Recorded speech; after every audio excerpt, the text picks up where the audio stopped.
And it was the third state archives formed in the United States. I think the first one was Mississippi, and the second one was Georgia. And I guess their broad mission was just to collect records dealing with North Carolina history. And that could be the government records as well as the non-government records dealing with private people or families or individuals. And a lot of the motivation behind that was to kind of preserve a lot of the history that was popular at that time, which was one, the Revolutionary War, into the Civil War. You know, you have a lot.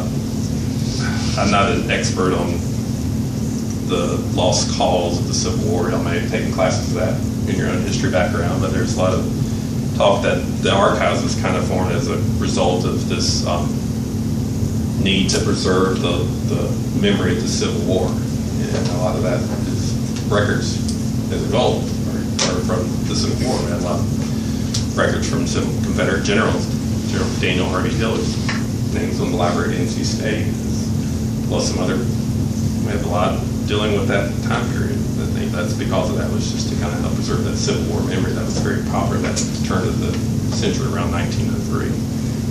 But over time,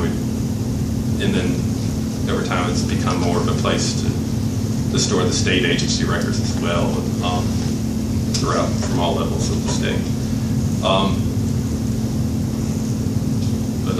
And there were, I guess, I'm trying to think what other.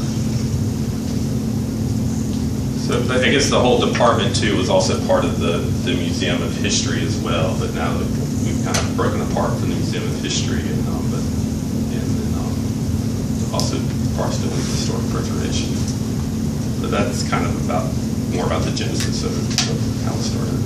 Is it true that the first, I guess, archivist person is from State Archives? There's, you're probably thinking of R.D.W. Connor. He was like the first archivist for the National Archives. He started out in North Carolina. He's from North Carolina. Worked at the State Archives first. So he's a pioneer archivist. Something like that.